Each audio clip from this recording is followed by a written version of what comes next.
رات کا وقت دلشاد اور چٹکی شہر کے کسی ویران کچے مکان کے باہر بیٹھے ہیں۔ دلشاد کا چہرہ زخمی ہے اور غصے اور مایوسی میں ڈوبا ہوا ہے۔ دلشاد اپنے زخموں کو چھوتے ہوئے لاٹھی آواز میں، یہ تھپڑ صرف میری گال پر نہیں پڑا چھٹکی، یہ تھپڑ میری محبت، میری عزت نفس، میری عربت پر پڑا ہے اور میں یہ تھپڑ کبھی نہیں بولوں گا۔ چھٹکی خوف زدہ بھوکی، بھائی مجھے ڈر لگ رہا ہے، ہم کہاں جائیں گے؟ نیلو آپا کے بغیر فیصل آباد واپس چلیں گے؟ دلشاد ٹھنڈی آواز میں، آنکھوں میں چمک کے ساتھ، فیصل آباد نہیں بہن، ابھی نہیں، میں نے نیلو سے وعدہ کیا تھا۔ دلشاد فیصل آباد ہی اپنا وعدہ پورا کر کے رہے گا، وہ کل وجدان سے شادی کرنے جا رہی ہے، میں اسے ہوتا ہوا نہیں دیکھ سکتا۔ چھٹکی، پر بھائی ہم کیا کر سکتے ہیں؟ نواب صاحب نے آپ کو مارنے کے لیے آدمی بٹھا کے رکھے ہیں۔ دلشاد اٹھ کر کھڑا ہوتا ہے، طاقت ہمیشہ دولت میں نہیں ہوتی چھٹکی، طاقت سچی محبت میں ہوتی ہے، اور میں نے ایک منصوبہ بنایا ہے۔ سین تبدیل ہوتا ہے، نیلو کے کمرے میں وہ کھڑکی سے باہر تاریکی کو دیکھ رہی ہوتی ہے، اس کی آنکھوں میں سرخ ہے۔ اس کی ماں اندر آتی ہے، ماں نرم لہجے میں، نیلو بیٹا اب تمہیں سونا چاہیے، کل تمہاری شادی ہے، تمہارے جھولا سجانے والے آ رہے ہیں۔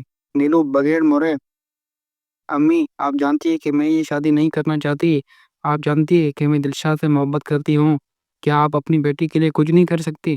ماں، بیٹا ہماری خوشی تمہاری خوشی میں ہے، پر باہر والی دنیا کیا کہے گی؟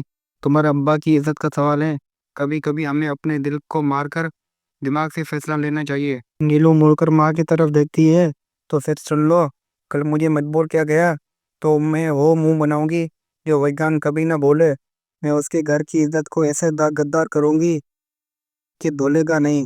سنی اپنی دادی سے، دادی کیا نیلو آپ ہمیشہ ہمارے ساتھ رہے گی؟ دادی ہاں پیارے، اب تمہاری نیلی امی بن کر رہے گی۔ اچانک گھر کے باہر سے شور سنائی دیتا ہے، شاید اپنے کچھ فنکار دوستوں کے ساتھ گھر کے سامنے والی گلی میں آ کر کھڑا ہو جاتا ہے۔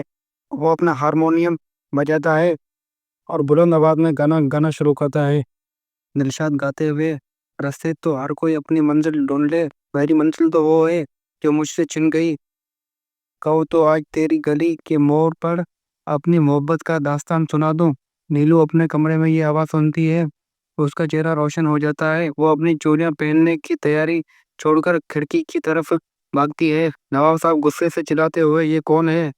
یہ بدماش پھر واپس آ گیا، اسے پکڑو، اس کی ایسی ٹنگ مارو کہ پھر کبھی آنے کی سوچی بھی نہ۔ نواب صاحب کے آدمی دلشاد کی طرف بڑھتے ہیں، لیکن دلشاد کے فنکار دوستوں ان کے راستہ روک لیتے ہیں، ایک ہلچل مچ جاتی ہے، وجدان اپنی بارات کے ساتھ آتے ہوئے، یہ کیا ڈرامہ ہے نواب صاحب، کیا یہی آپ کی میزبانی ہے؟ نیلو کھڑکی سے باہر جھانک کر چلاتی ہے، دلشاد میں آ رہی ہوں۔ نیلو اپنا دوپٹہ اتارتی ہے اور اپنے کمرے سے باہر بھاگنے کی کوشش کرتی ہے، اس کی ماں اور خواتین اسے روکنے کی کوشش کرتی ہے۔ نواب صاحب نیلو کو دیکھ کر، اسے روکو، دروازہ بند کرو۔ سنی یہ سب دیکھ کر رونے لگتا ہے، سنی چیخ کر، نہیں مجھے نیلو آپا چاہیے، انہیں مت جانے دو۔ دلشاد ہلچل کو چیرتا ہوا گھر کے دروازے تک پہنچ جاتا ہے، اس کی نظر نیلو پر پڑتی ہے، اس کے اندر سے باہر نکلنے کی کوشش کر رہی ہے، دونوں کی نظریں ملتی ہے۔ دلشاد زور سے چلاتے ہوئے، نواب صاحب آپ نے کہا تھا کہ میں آنکھوں کے سامنے نیلو کو لے جاؤں گا، دیکھیے آپ کی اپنی بات سچ ثابت ہو رہی ہے، میں اسے آپ کی آنکھوں کے سامنے لے جا رہا ہوں۔ تو دوستوں یہ تھا معصوم ایپیسوڈ نمبر 12 کا ریویو، آپ کو کیا لگتا ہے اپنی رائے دار کمنٹ سیکشن میں ضرور بتائیں۔ ملتے ہیں کسی اور ویڈیو میں، تب تک کے لیے خدا حافظ۔